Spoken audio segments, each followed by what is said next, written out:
আল্লাহ পাকের কোরআন জানিয়েছে, শুরুতে যারা ছিলেন তারা ভালোই জানেন। মহান আল্লাহ জানিয়েছেন কদ আফলাহা মান তাযাক্কা। আল্লাহ পাক রব্বুল আলামিন জানিয়েছেন সফলতা লাভ করলো সে মান তাযাক্কা। আমরা জানো বললাম কে? মহান আল্লাহ জবাব দিয়ে বললেন পবিত্রতা অর্জন করলো যে, পবিত্রতা অর্জন করলো যে, সফলতা লাভ করলো সে। ও বাবাজিরা ভাইরা, ওই পবিত্রতার ব্যাখ্যা দিতে যে আমি প্রথম অবস্থায় বলেছিলাম অন্তরকে শিরক মুক্ত অন্তর যারাই বানাতে পেরেছে তাদের অন্তরটাই হলো পবিত্র অন্তর। ও বাবাজিরা ভাইরা, এরপরে মনে রাখুন অন্তর পবিত্র হওয়ার জন্য আরো একটা জিনিস লাগবে, তার নাম হলো পাপ মুক্ত অন্তর। শিরকও থাকবে না, ইচ্ছাকৃত কোনো গুনাহও থাকবে না, তবে এই কাল পবিত্র হবে। যদি বলেন হুজুর এসব কথা কি ভাই, এসব কথা দলিল কোরআন শরীফে আছে, আপনি বললে আমি আয়াত চটপট পড়ে দিতে পারবো। কোরআন শরীফে মহান আল্লাহ জানিয়েছেন, আল্লাহ পাক রব্বুল আলামিন জানিয়েছেন ইয়াউমা লা ইয়ানফাউ মালুন ওয়ালা বানুন। মহান আল্লাহ জানিয়েছেন সেদিন কারোর মাল তার কোনো উপকারে আসবে না। সেদিন মানে কিয়ামতের দিন, সেদিন মানে হাসরের ময়দান। হাসরের ময়দানে কারোর মাল তার কোনো উপকারে আসবে না। ও বাবাজিরা ভাইরা, কে ঘুষুরি গ্রামের ধনী, কে ঘুষুরি গ্রামের নির্ধন, কে এই গ্রামের ফকির আর কে আমির, কে রাজা আর প্রজা? না না না না না, এগুলো মহান আল্লাহ হাসরের ময়দানে দেখবেন না। আল্লাহ পাক কারো ধনাঢ্যতার দিকে দেখবেন না, কারো সম্পদের দিকে আল্লাহ দেখবেন না, কারো টাকা পয়সার দিকে আমার আল্লাহ দেখবেন না। কে ভালো ভালো জামা কাপড় গায়ে দেয় আর কে কে ছেঁড়া জামা গায়ে দেয়, হাসরের ময়দানে মহান আল্লাহ এটা দেখবেন না। আল্লাহ পাক রব্বুল আলামিন জানিয়েছেন, মহান আল্লাহ ঘোষণা দিয়েছেন ইয়াউমা লা ইয়ানফাউ মালুন। হাসরের ময়দানে কারোর উপার্জিত সম্পদ তার কোনো উপকারে আসবে না। কারোর 20 বিঘা জমি রয়েছে, ওই জমি হাসরের ময়দানে কোনো উপকারে আসবে না। কারোর 3 বিল্ডিং রয়েছে, ওই বিল্ডিং হাসরের ময়দানে কোনো উপকারে আসবে না। কারোর বাড়িতে এসি কার রয়েছে, ওটাও হাসরের ময়দানে কোনো উপকারে আসবে না। কারো বা ইট ভাটা রয়েছে, কারো বা জলকর রয়েছে, কেউ বা 3-4 খানা লরির মালিক, কারো বা বিরাট বিজনেস রয়েছে। না না না না না, এগুলোর কোনোটাই হাসরের ময়দানে কোনো উপকারে আসবে না। মহান আল্লাহ আবার জানিয়েছেন ওয়ালা বানুন। আল্লাহ পাক রব্বুল আলামিন জানিয়েছেন আবার কারোর সন্তানও তার কোনো উপকারে আসবে না, কারোর মাল তার উপকারে আসবে না, আবার কারোর সন্তানও তার উপকারে আসবে না। আমরা জানো বললাম আল্লাহ মাল সম্পদ উপকারে আসবে না। ও রব্বুল আলামিন, আল্লাহ তাআলা তাহলে উপকারে আসবে কোন জিনিস? মহান আল্লাহ বললেন ইল্লা মান আতাল্লাহা বিকলবিন সালিম। মহান আল্লাহ বললেন যারা নিষ্কলুষ অন্তর নিয়ে আল্লাহর দরবারে হাজিরা দিতে পারবে তারাই সেদিন হবে উপকৃত, তারাই সেদিন হবে সফল, তারাই সেদিন হবে উত্তীর্ণ, তারাই সেদিন হবে নাজাতের যোগ্য, জাহান্নাম থেকে বাঁচবার উপযুক্ত, আর আল্লাহর দয়ার জান্নাতে যাওয়ার যোগ্য। আর একটু মন খুলে বলেন, বলুন তো কি নিয়ে যেতে হবে? কি অন্তর? অন্তর তো সবার আছে না নেই? কাল তো সবার আছে, আল্লাহ কাল বলে ছাড়তেছেন না, আল্লাহ বলতেছেন ইল্লা মান আতাল্লাহা বিকলবিন সালিম, নিরোগ অন্তর, যে অন্তরে না আছে শিরকের রোগ আর না আছে কোনো পাপের রোগ।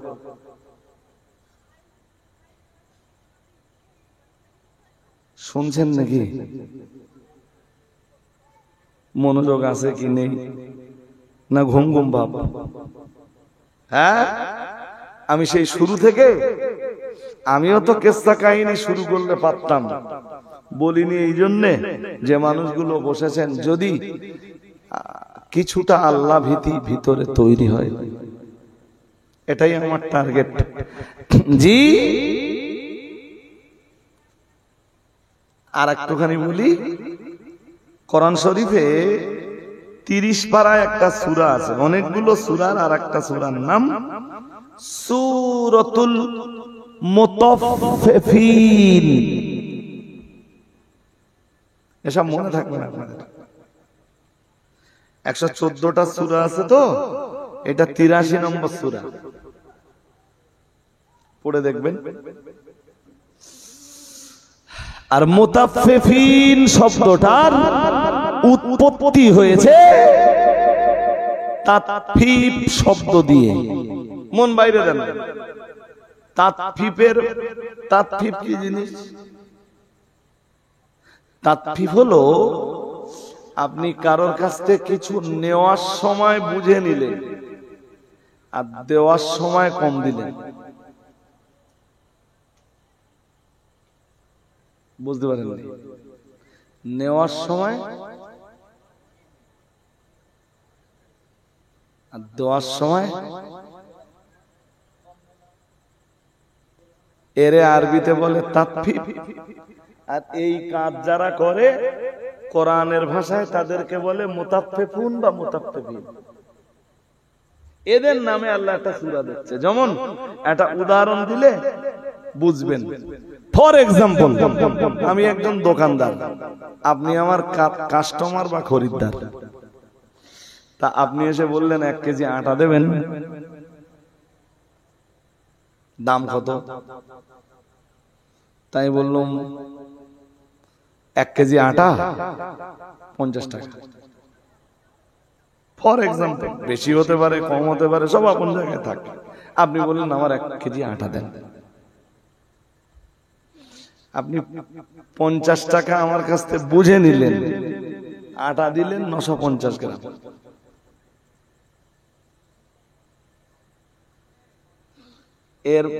এর নাম নেওয়ার সময় কিচ্ছু বলে না। নেওয়ার সময় কম নেওয়া না, নেওয়ার সময় বুঝে নেওয়া। আর 10 সময় ওইটা শুধু দাড়ি পাল্লায় না, সব জায়গায়। সব জায়গা মানে আপনি বললেন সব জায়গা মানে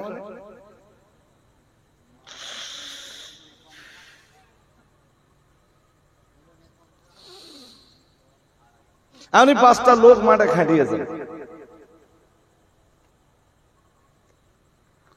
আবার একটা উদাহরণ দিই, দিলে বুঝবেন।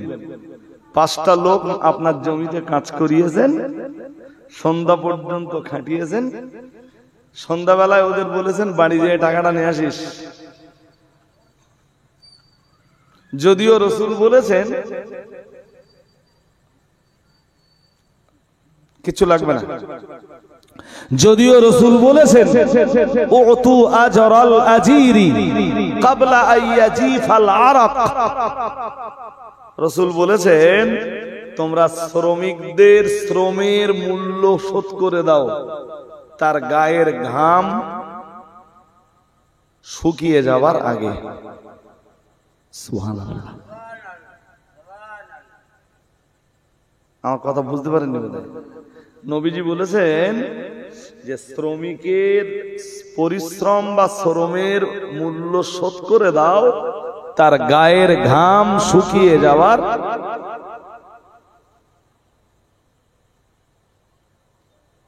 রাসূলের এই হাদিসের মান্যতা দিতে গেলে ওই মাঠে জনেরা কাজ করবে, আর গাড়িতে করে টাকা নিয়ে বসে থাকতে হবে।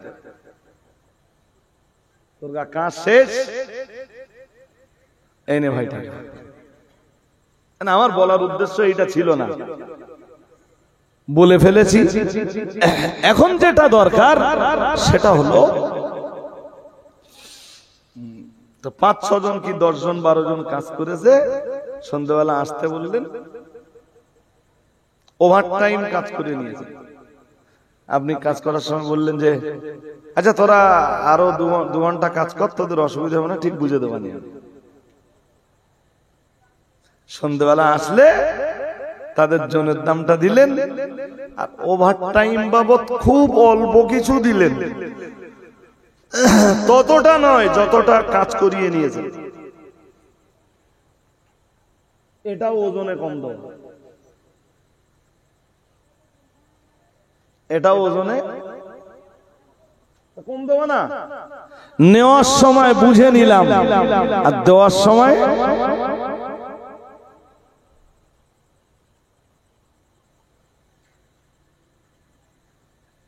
আমার কথা বুঝতে অসুবিধা হচ্ছে? হ্যাঁ,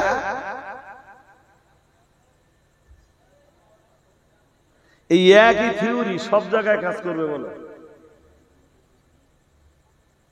মন দিয়ে শুনতে হবে, এই সেম থিওরি সব জায়গায় সব আঙিনায় কাজে লাগবে। যদিও ধনীদের একটা চরিত্র হলো গরিবের কাছে দরদাম করে।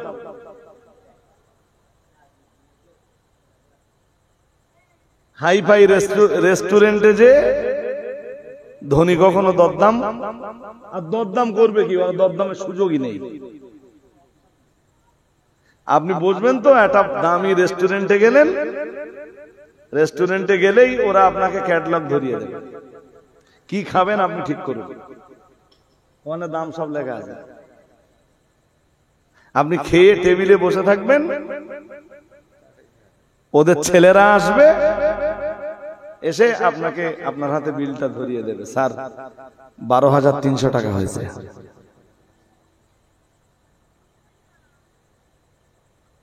ভালো, খুব ভালো হোটেলে কোনোদিন ঢুকেছেন? কোন ভালো রেস্টুরেন্টে 2 টাকা পড়েছে কোনোদিন? হ্যাঁ, আমার জীবনে আমি নিজের থেকে কোনোদিন যাইনি, তবে বন্ধু বান্ধবরা অনেকবার নিয়ে গেছে। যদিও আমি যে বলেছি আমি অত ভালো জায়গায় খাবো না গো, আমি নিচে খাচ্ছি, তাহলে না না হুজুর চলেন না, এসি রুমে চলেন। বিশাল আয়োজন, 11 জায়গায় টিক মেরে দিলে 11 রকম খাবার দাও।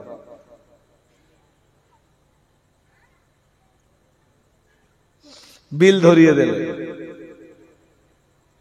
আসবার সময় বিল ধরিয়ে দিলে 9,000 এত টাকা হয়েছে।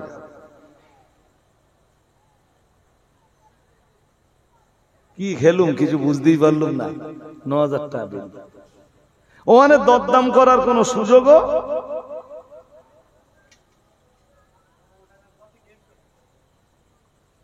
আমার কথা বুঝতে পারতেছেন না। ওই 150 টাকা বললে 149 টাকা বলে দেখবেন।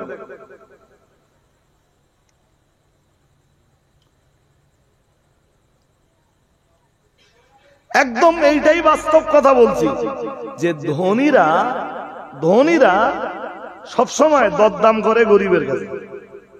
বলে আমার জমিতে কাজ করে দিবি, তাহলে হ্যাঁ দেওয়ানি, তাহলে ওই কাজটা পড়ে আছে, কাজটা করে রেস্কনি, তাহলে বাবু কত দেওয়া, তাহলে 500 টাকা দেবেন তুমি, তাহলে না তুই 300 টাকা নিস, তাহলে বাবু 300 বললি হবে না, যাকে তুমি 400 টাকা দিয়ে দেবে, আমি তোমার কাজটা করতে পারি। আপনি পারছেন না বলেই তো ওরে বলেছেন, তো কাজটার বিনিময়ে যদি আপনার কাছ থেকে 100 টাকা বেশিও নেয়, ওরকম টাকা আপনার মতো ধনী বহু নষ্ট হয়ে যায়।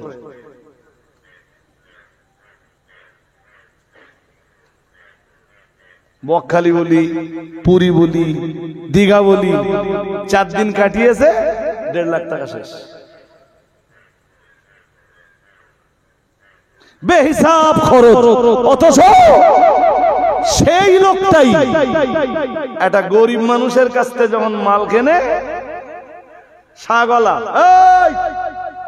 না, এই বাচ্চা কাচ্চাগুলো তো খুব ঝামেলা করলে আমার আজকে, শালা চামড়ায় বাড়ি পড়ে বলে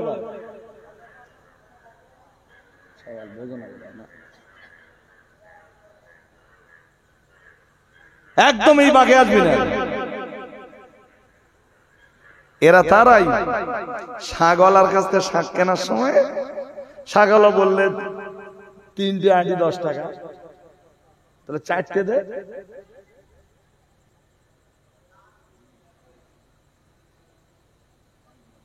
ও শাহগলারে 3টে শাক নে 20 টাকা দেবে না।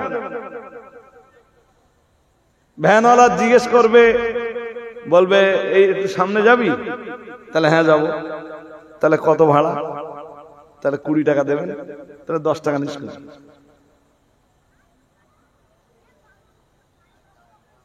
না আমার খুব ভুল হয়ে যাচ্ছে। হ্যাঁ, আমার জীবনে কোনোদিন আমি গরিবকে পয়সা কম দেই, যখন দিয়েছি 10 টাকা ভাড়া, এই 20 টাকার নোট দিছি, ও 10 টাকা ফেরত দেবে, মানে দেখে দাও ভাই, তোমরা গরিব মানুষ, 10 টাকা থাকলে তোমাদের কাজে লাগে। আমাদের টাকা কত পথে কত টাকা খরচ হয়ে যায়। অধিকাংশ ধনীর গরিবের প্রতি কোনো সহানুভূতি নেই। এরা সব কড়া আল্লাহর কাছে ধরা পড়বে, মানুষের কাছে ধরা না পড়বে। আমি এই সামনের, আজকে কি বার? শুক্রবার। কাল শনিবার না, পরের শনিবারে বেলা 12:30 আমার ফ্লাইট। আজকে থেকে কলকাতা থেকে বিমান ছাড়লো। আজকে ফার্স্ট ফ্লাইট, সেকেন্ড ফ্লাইট গেল, 2টো করে ফ্লাইট আছে পার ডে। আমার ফ্লাইট শিডিউল হলো 24 তারিখ। তা আমি এর মাঝখানে একদিন ভাবছি যে মালগুলো সব কেনাকাটা করতে যাই, অন্তত শুষ্ক মাল, শুকনো মাল যেগুলো আছে। তা এক দোকানদারে বলে দিলুম যে ভাই তুমি মালগুলো দিও। ও বেচারা দেখি একটা ভ্যান করে মাল পাঠিয়ে সব। আমি তখন ঘুমিতে উঠেছি, বোধহয় গোসল করে মাদ্রাসায় যাব, দেখি ভ্যানওয়ালা একজন ডাকতেছে, হচ্ছে হুজুর মাল কোথায় নামাবো? আলাম ভাই যদি মালটা একেবারে উপরে তুলে দিতে পারো খুব ভালো হয়, মানে 2 তলায়, আর যদি না পারো তাহলে আমরা তুলে নেব, তোমার উপরে কোনো প্রেশার নেই। তাছাড়া না হুজুর আমি তুলে দিচ্ছি। আমি বললাম ভাড়া কত তোমার? তাহলে হুজুর 120 টাকা দিলে হবে। তা আমি একটা 200 টাকার নোট নিয়ে ওর হাতে দিয়ে বললাম যাও। চলছে হুজুর বাকি পয়সা ফেরত। আরে তোমার 120 টাকা ভাড়া হয়, আরে বাকি টাকাটা তোমার জন্য আমার সহানুভূতি।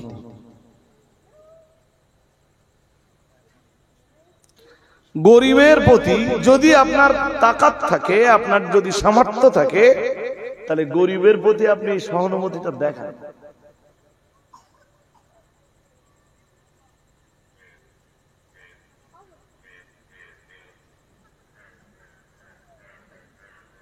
আমার কথা কি শুনছেন?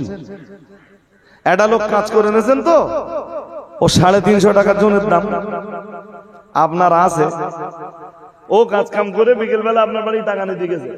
350 জায়গায় যদি সম্ভব হয় 400 টাকা ওর হাতে দেন, দেখবেন 50টা টাকা ওর হাতে বেশি দেয়। এই গরিব মানুষটা কতটা খুশি হয়েছে।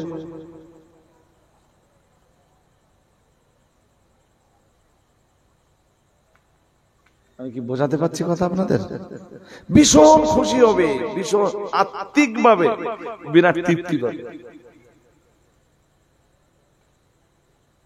খুব দোয়া করবে।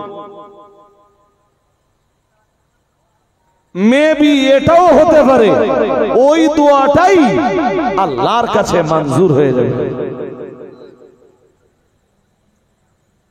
গরিবের দোয়া ধনীদের জন্য খুব ভালো,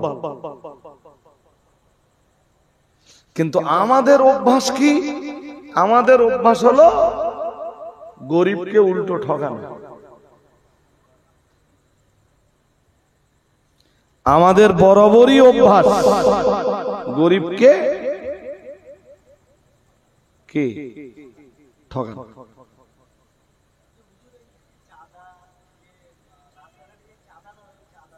কিসের চাঁদা? দেওয়া যাবে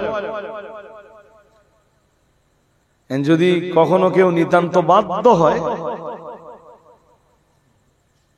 আমার জীবনেও একবার দিতে হয়েছে, কিন্তু আমি স্বেচ্ছায় দেয়নি। স্বেচ্ছায় আমাকেও দিতে হয়েছে, এমন পরিবেশ তৈরি হয়ে গেছে যে চাঁদা না দিলে আমি বার হতে পারবো না। আমি যে ইচ্ছার বিরুদ্ধে দিচ্ছি এইটা সবার আগে জানতেছে কে? ব্যাস, আমার কথা বলে দিনি। আমি স্বেচ্ছায় দিচ্ছি না ইচ্ছার বিরুদ্ধে দিচ্ছি, এটা সবার আগে তো জানেন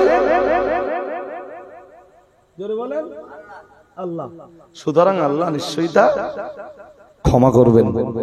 অনেক কথা আলোচনা করলে আলোচনা বাড়বে, তো আমি তাফফীফের কথা বলছিলাম। দেওয়ার সময় কম দেওয়া আর নেওয়ার সময়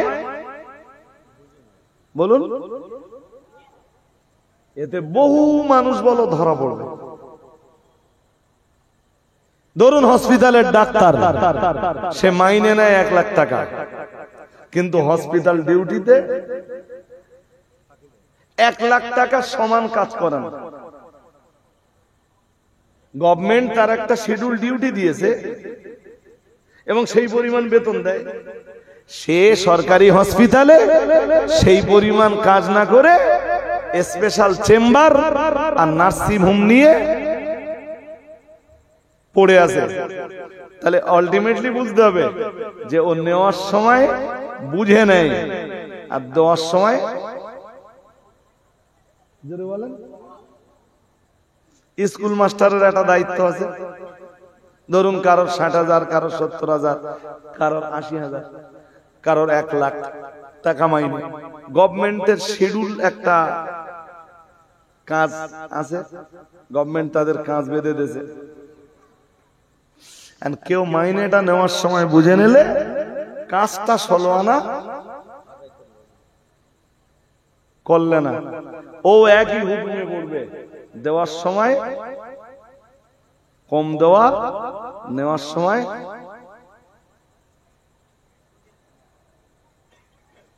ভাটায় ওই ইট বতি যারা টিকিট ফাঁকি দেয়,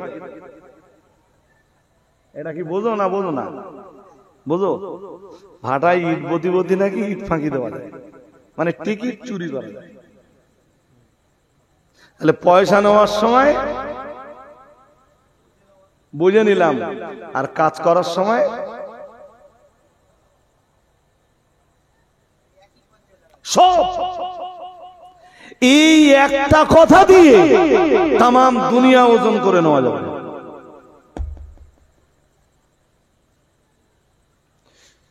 ইসলাম নিয়ম নীতিগুলো এমন কায়দায় বেঁধেছে যে একটা মূলনীতি দিয়ে তাম দুনিয়া ওজন হয়ে যাবে।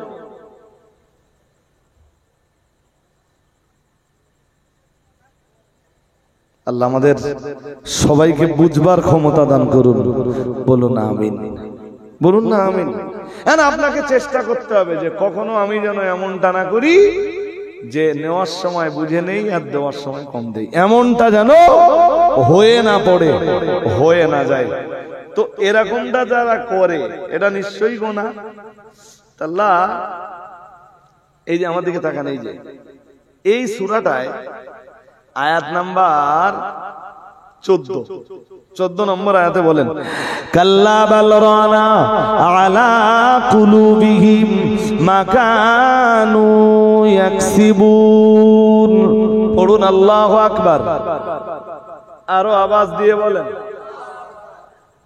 আল্লাহ বলেন এই রকম কাজ যারা করে, দেওয়ার সময় কম দেয় আর নেওয়ার সময় বুঝে নেয়, আল্লাহ বলতেছেন বাল রন আলা কুলুবিহিম, ওদের অন্তরে ময়লা পড়ে যায়। কি পড়ে যায়? জং ধরে যায়।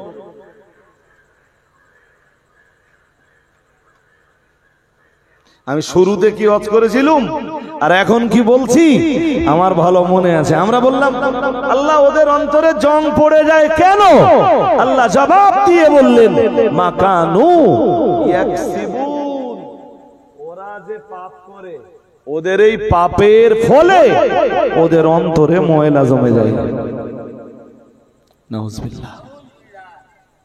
আর একটু জোর করে বলেন। আর আর আর সফলতা পেতে হলে, মুক্তি পেতে হলে, নাজাত পেতে হলে, ছাড়পত্র পেতে হলে, জাহান্নাম থেকে নিষ্কৃতি পেতে গেলে দরকার একটা পরিচ্ছন্ন অন্তর, পবিত্র অন্তর। প্রথম দরকার শিরিক থেকে পবিত্র, 2 নম্বরে দরকার পাপ থেকে পবিত্র অন্তর। হ্যাঁ, আপনি ইচ্ছাকৃত কোনো পাপ করেন না, কিন্তু ইচ্ছার বিরুদ্ধে কিছু হয়ে গেছে, আল্লাহর কাছে ক্ষমা চাইলে নিশ্চয়ই আল্লাহ ক্ষমা করবেন। সুবহানাল্লাহ বলেন।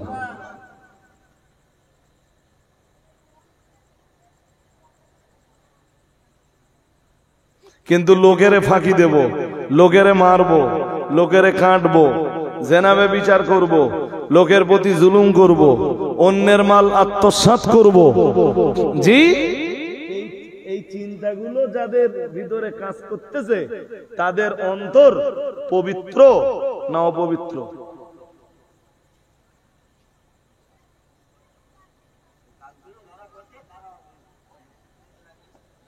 বাড়ি সুন্দরী বউ আছে,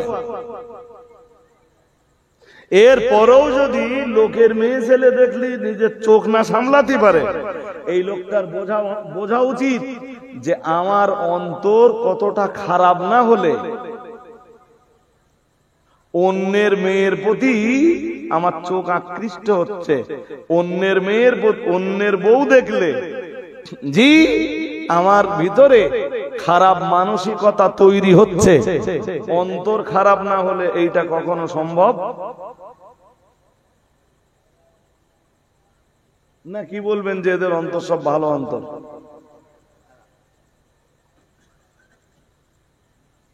সুতরাং আমি আজ এখনো তো করতে পারবো, কিন্তু দেখতে দেখতে সময় কতটা কেটে গেছে জানেন?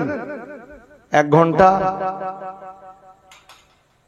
প্রায় 40 মিনিট কেটে গেছে। তাও শুরুতে কোনো ডিলে করিনি, উঠেছি শুরু করেছি। চলুন আর একটু বলি। হাদিস শরীফ বিবরণ দিয়েছে প্রিয় নবী মুহাম্মদুর রাসূলুল্লাহ সাল্লাল্লাহু আলাইহি ওয়াসাল্লাম। নবী আমার হাদিসের বয়ানে দিয়েছেন, ও আমার সাহাবীরা মনে রাখো, ও আমার উম্মতিরা মনে রাখো, আমি মুহাম্মদুর রাসূলুল্লাহ সাল্লাল্লাহু আলাইহি ওয়াসাল্লাম বলছি। আল্লাহ পাকের নবী বললেন প্রত্যেকটা মানুষের দেখে এমন এক খণ্ড গোশত রয়েছে। আল্লাহ পাকের নবী বললেন ইদা সালুহাত সালুহাল জাসাদু কুল্লুহু।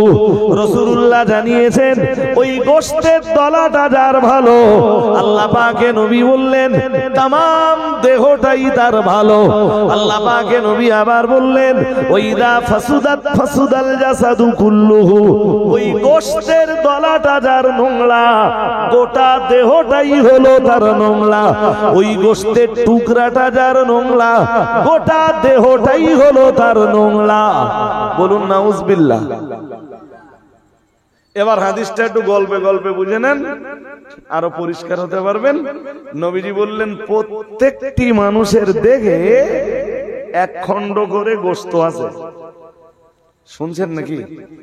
প্রত্যেকটি মানুষের দেহে 1 খণ্ড করে গোশত আছে। ওই গোশতের দলা যার ভালো, গোটা দেহ তার ভালো। আর একটু মন খুলে বলেন।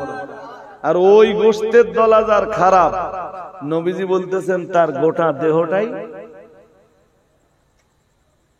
খারাপ। দ্যাটস মিন ওই গোশতের দলা যার নষ্ট হয়ে গেছে, তার গোটা দেহ নষ্ট হয়ে গেছে। ও বাইরে সিপসাপ থেকে, ফিটফাট থেকে, ও বাইরে ভালো জামা কাপড় পরে কি করে? সাহাবীরা কেন বললেন হুজুর ওই গোশতের দলাটা? কোন গোশতের দলা? রাসূল বললেন আলা ওহিয়াল কালব। ও সাহাবীরা মনে রাখো, ওই গোশতের দলাটাই হলো কালব তথা অন্তর।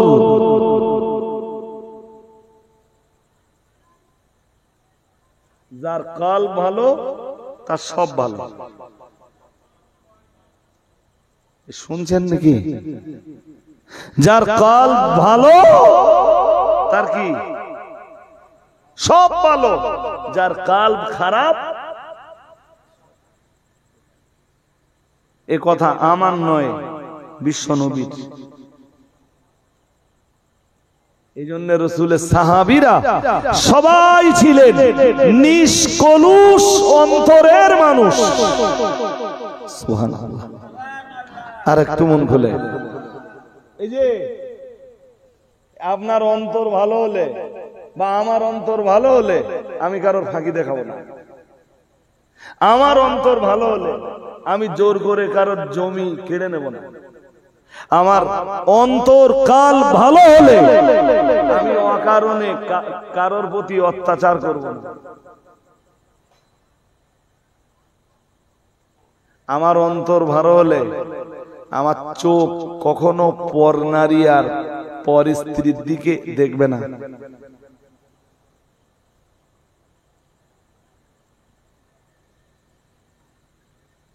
আমার ভুল হয়ে যাচ্ছে নাকি?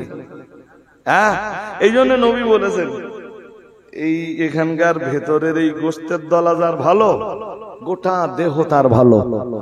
আর এইটা যার নষ্ট হয়ে গেছে, গোটা দেহ তার নষ্ট হয়ে গেছে। ওর দিয়ে এখন সব রকম পাপ হবে। আর হাতের পাপ হবে, পায়ের পাপ হবে, চোখের পাপ হবে, কানের পাপ হবে, ওর জীবের পাপ হবে, সব রকমের পাপ ওর দ্বারা এখন সম্ভব।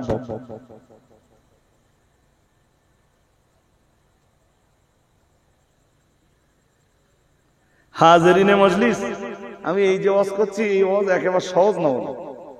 আর আমি এটাও দায়িত্ব নিয়ে বলছি যে আমি এই যে ওয়াজ করছি না, এই সমাজের বহু মৌলানা আছে এই ওয়াজ করতে পারবে না। আবার আল্লাহর দ্বীনের হাক্কানি আলেম যারা আছেন, অবশ্যই তারা এর চাইতেও আরো ভালো করে বোঝাতে সক্ষম, তাই না?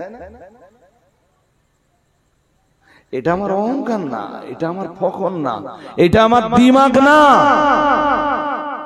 শুধু আমি চেষ্টা করছি যদি আপনারা জীবন করতে পারেন। আপনার অন্তর ভালো হলে আমার দিকে তাকান, আপনার অন্তর ভালো হলে আপনার নামাজ নষ্ট হবে না।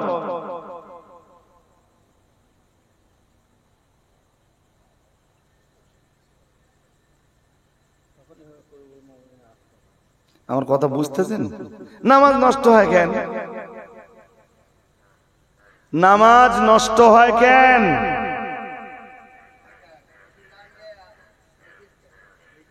উত্তর দেন। নামাজ নষ্ট হয় কেন? তাহলে অন্তর এখনো নামাজ পড়বার মতো পরিচ্ছন্ন হয়ে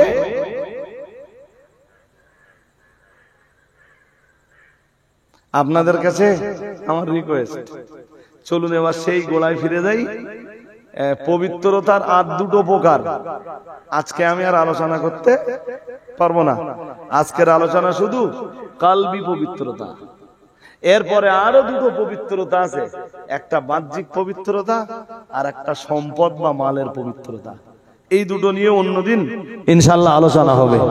কি দিয়ে শুরু করেছিলাম জানো? আল্লাহ বলেছেন সূরা আলাক 14 নম্বর আয়াতে, কদ আফলাহা মান তাযাক্কা, মহান আল্লাহ জানিয়েছেন সফলতা লাভ করলো সে, পবিত্রতা অর্জন করলো যে। সুবহানাল্লাহ। আর একটু মন খুলে বলেন, সফলতা অর্জন করলো সে, এই সফলতা লাভ করলো সে, পাক পবিত্রতা হাসিল করতে পারলো যে। সুবহানাল্লাহ। তো কিসের পবিত্রতা? ফার্স্ট টাইম আত্মিক পবিত্রতা। কিসের পবিত্রতা? কালবি পবিত্রতা। কিসের পবিত্রতা? আন্তরিক পবিত্রতা। কি থেকে পবিত্রতা? শিরক থেকে পবিত্রতা। কি থেকে পবিত্রতা? পাপ থেকে পবিত্রতা। এবার আমরা মানুষ, ভুল কিছু আমাদের হবেই, হবে না? হবে না? হ্যাঁ না বলবেন তো? পাপ তো সবার আছে, কম থাক বেশি থাক আছে। আপনাকে চেষ্টা করতে হবে যে আমি ইচ্ছাকৃত পাপের সাগরে ডুব দেব না। চলুন আর এক ধাপ যাই। কদ আফলাহা মান তাযাক্কা, মহান আল্লাহ জানিয়েছেন, আল্লাহ পাক রব্বুল আলামিন জানিয়েছেন, সফলতা লাভ করলো সে, পবিত্রতা অর্জন করলো যে। আমরা জানো বললাম, তারপর আল্লাহ পাক রব্বুল আলামিন বললেন ওয়া যাকারা আসমা রাব্বিহি ফাসাল্লা। আমরা বললাম আল্লাহ পবিত্রতা অর্জন, ও রব্বুল আলামিন সফলতা লাভ করতে গেলে শুধু পবিত্রতা তাই কি হয়ে যাবে? আল্লাহ পাক রব্বুল আলামিন বললেন না না না না না, শুধু পবিত্রতা অর্জন করলে হবে না। আমরা জানো বললাম কি লাগবে? মহান আল্লাহ বললেন এরপরে লাগবে ওয়া যাকারা আসমা রাব্বিহি ফাসাল্লা। আল্লাহ পাক রব্বুল আলামিন বললেন এরপরে লাগবে, তার মানে পবিত্রতার পরে লাগবে রবের নামের জিকির। কার নামের জিকির? রবের। আমরা বললাম আর কি লাগবে? মহান আল্লাহ বললেন ফাসাল্লা। মহান আল্লাহ বললেন লাগবে সালাত। কি লাগবে? শুধু পবিত্রতা অর্জন করলে হবে না। লোকটা বিরাট ভালো, লোকটা সুদ খায় না, ঘুষ খায় না, জেনা ব্যভিচার করে না। তাম গ্রামে এই চারিত্রিক, হ্যাঁ চারিত্রিক ব্যাপারে কেউ তার নামে একটা খারাপ কথা বলতে পারে না। সুদ খায় না, ঘুষ খায় না, লটারি কাটে না, জুয়া খেলে না, মিথ্যা কথা বলে না, কারোর সাথে ঝগড়াঝাটি করে না, কারোর নামে গীবত করে না। গ্রামের একদম নিরীহ মানুষ, অথচ নামাজ পড়ে না। এই কারণে আল্লাহ বললেন সফলতার জন্য প্রথমত লাগবে পবিত্রতা। ওই তিন রকমের পবিত্রতাই লাগবে: আন্তরিক পবিত্রতা, বাহ্যিক পবিত্রতা, অর্থের পবিত্রতা। অর্থের পবিত্রতা কি? অর্থ উপার্জন প্রথম অবস্থায় হালাল ভাবে হতে হবে। ওই হালাল ভাবে উপার্জিত অর্থে যদি আবার যাকাত ফরজ হয়ে থাকে, যাকাতটাও দেওয়া লাগবে। শুনছেন নাকি? দেহের পবিত্রতা, দেহের পবিত্রতা, হ্যাঁ পেশাব করে পানি অথবা ডালা ব্যবহার করতে হবে, কুলুক ব্যবহার করতে হবে। এরপরে গোসল ফরজ হলে ঠিকঠাক গোসলটা আদায় করতে হবে শরীয়ত অনুযায়ী। এরপরে নামাজে দাঁড়ানোর আগে কোরআনের বিধান অনুযায়ী আপনাকে উযু করতে হবে, রাসূলের তরিকা অনুযায়ী আপনাকে উযু করতে হবে। তাহলে এত বাহ্যিক পবিত্রতা। পেশাবের ছিটা থেকে পরহেজ করা, এটাও বাহ্যিক পবিত্রতা। মালের একটা পবিত্রতা আছে, তার নাম যাকাত। তার নাম বলেন বলেন। এখন তো বহু লোকের যাকাত ফরজ হয়ে গেছে, বাট যাকাত দেয় না। আল্লাহ আমাদের বুঝবার তৌফিক দান করুন। তো এই তিন প্রকার পবিত্রতা অর্জনের পরেও কার নামের জিকির লাগবে? রবের নামের জিকির। এবং রবের নামের জিকির শুধু না, সঙ্গে লাগবে সালাত। কি লাগবে? নামাজের ভিতরেই রয়েছে রবের নামের জিকির। নামাজ তাকবীর দিয়ে শুরু হয় আর তাসলিম দিয়ে শেষ হয়। কি দিয়ে শুরু হয়? বলেন বলেন। নামাজ তাকবীর দিয়ে শুরু হয় আর তাসলিম দিয়ে শেষ হয়। তাকবীর কি? আল্লাহু আকবার। বাস এই তাকবীরটাই কার নামের জিকির? জোরে করে বলে না, আল্লাহর নামের জিকির। এটাই তো রবের নামের জিকির। নামাজের ভিতরেই রয়েছে আল্লাহর জিকির।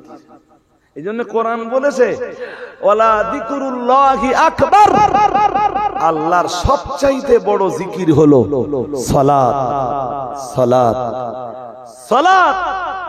এই কারণে সফলতা অর্জন করলো সে, পবিত্রতা হাসিল করলো যে, এবং নামাজ আদায় করলো যে। আর একটু মন খুলে বলেন, শুধু শুধু পবিত্রতা অর্জন করলে হবে না, নামাজটাও লাগবে? আমার জানা আছে এরকম মানুষ, জানেন, যে তাম গ্রামের মানুষ কেউ লোকটার বিরুদ্ধে আঙুল ওঠাতে কোন জায়গাতে পারে। লোকটার একটাই ঘাটতি, নামাজ পড়িনি।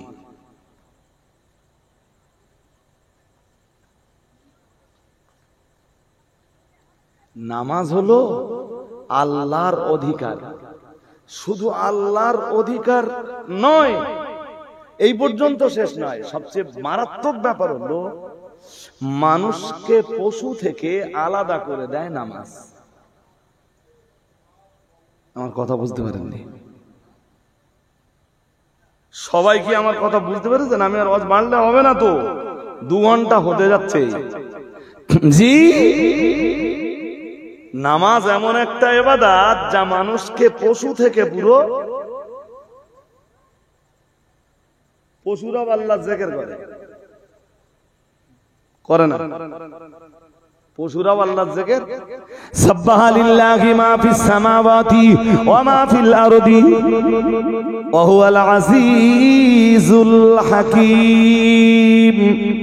মহান আল্লাহ জানিয়েছেন সাব্বাহা লিল্লাহি মা ফিস সামাওয়াতি ওয়া মা ফিল আরদ।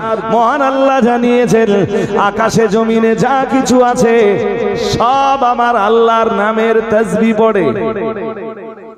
আর একটু আওয়াজ দিয়ে বলেন, সব তাসবিহ পড়ে কার নামে? আসতে বলতেছেন কেন? মহান আল্লাহ আরো জানিয়েছেন সূরা বানী ইসরাঈলের ভিতরে, ওয়া ইমিন শাইইন ইল্লা ইউসাব্বিহু বিহামদিহি ওয়ালাকিন লা তাফকাহুনা তাসবিহাহুম ইন্নাহু কানা হালিমান গফুরা। পড়ুন আল্লাহু আকবার। মহান আল্লাহ জানিয়েছেন, আল্লাহ পাক রব্বুল আলামিন জানিয়েছেন তুসাব্বিহু লাহুস সামাওয়াতুস সাবউ ওয়াল আরদু। মহান আল্লাহ জানিয়েছেন 7 আকাশ আমার আল্লাহর নামের তাসবিহ পড়ে, 7 জমিন আমার আল্লাহর নামের তাসবিহ পড়ে। আমরা জানো বললাম, তারপর মহান আল্লাহ যা বললেন ওয়া ইমিন শাইইল্লা ইউসাব্বিহু বিহামদিহি। আল্লাহ পাক বললেন 7 আকাশ আর 7 জমিন শুধু তাসবিহ পড়ে তাই নয়, যা কিছু আছে সবাই আল্লাহর নামে তাসবিহ পড়ে। আল্লাহ পাক রব্বুল আলামিন বললেন ওয়ালাকিন লা তাফকাহুনা তাসবিহাহুম, কিন্তু তোমরা তো তাদের তাসবিহ পড়ার আওয়াজটাই বুঝতে পারো না। তাফসীরকারকরা কি লিখতেছে জানেন? তাফসীরকারকরা লিখছেন গাছে পাখি ডাকছে, তুমি মনে করছো ওটা পাখির গুঞ্জন, পাখির কলরব, কিন্তু ওটা পাখির গুঞ্জন আর পাখির কলরব নয়, ওটাই পাখির আল্লাহর নামের তাসবিহ পড়ার আওয়াজ। আরেকটু মন খুলে, এই ব্যাং ডাকতেছে না, হ্যাঁ, এটাও তো হতে পারে ওরা ওদের ভাষায় আল্লাহর নামের তাসবিহ পড়ছে। নদীর পানির যখন স্রোত হয় দেখবেন একটা আওয়াজ আসে না? তাফসীরকারকরা বলেছেন ওই আওয়াজটাই ওদের তাসবিহ পড়ার আওয়াজ। গোয়াল ঘরে গরু ডাকে না, হ্যাঁ না বলে না, ডাকে না, ওটাই ওদের তাসবিহ পড়ার আওয়াজ। এমনকি যে গায়ে জামা কাপড় গুলো পরি এরাও আল্লাহর তাসবিহ পড়ে, যতক্ষণ এরা ময়লা না হয়, দুর্গন্ধ না হয় আর নাপাক না হয়। এরা তাসবিহ পড়ে কতক্ষণ? ময়লা না হয়, দুর্গন্ধ না হয়, আর নাপাক না হয়, ততক্ষণ এরা কার নামের তসবিহ পড়ে? এই জন্য ময়লা জামা, নাপাক জামা, দুর্গন্ধ জামা কখনো পরবেন না। আপনার গায়ের জামাও যেন তসবিহ করে, আর আপনিও যেন নামাজে দাঁড়িয়ে তসবিহ পড়েন। রুকুতে যে সুবহানা রাব্বিয়াল আযীম, সুবহানা রাব্বিয়াল আযীম, সাজদায় যে সুবহানা রাব্বিয়াল আ'লা, সুবহানা রাব্বিয়াল আ'লা, সুবহানা রাব্বিয়াল আ'লা। তাহলে যা কিছু আছে সবাই তসবিহ পড়ে, কিন্তু সালাত আদায় করার যোগ্যতা কারণ নেই।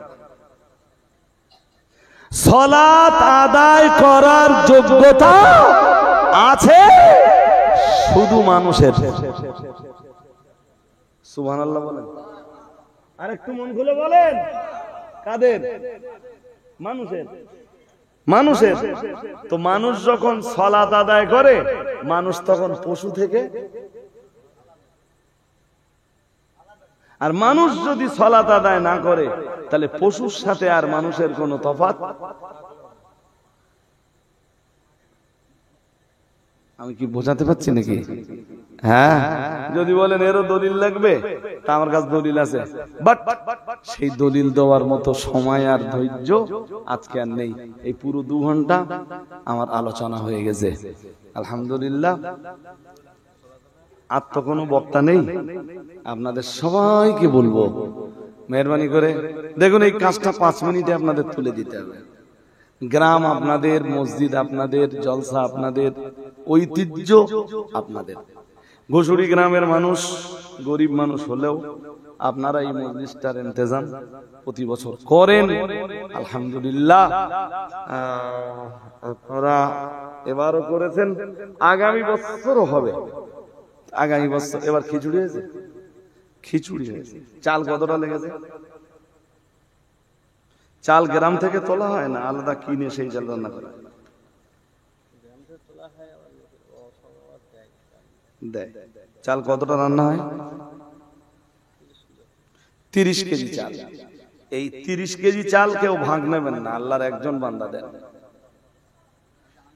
কোন ভাগ্যবান বান্দা আছেন এই 30 কেজি চাল? মসজিদের সভাপতি হাজী সাহেব 30 কেজি চাল দেবেন। আল্লাহ তার নেক উদ্দেশ্যকে কবুল করে নেন, বলেন আমিন, বলেন আমিন। আলু কতটা লেগেছে? আলু 1 বস্তা। এবার এই 1 বস্তা আলু একজন দেবেন, কাউকে ভাগ নেবেন না, দেরি করলে হবে না, ঝটপট হাত তুলতে হবে। বলেছি ঐতিহ্য আপনাদের, জলসা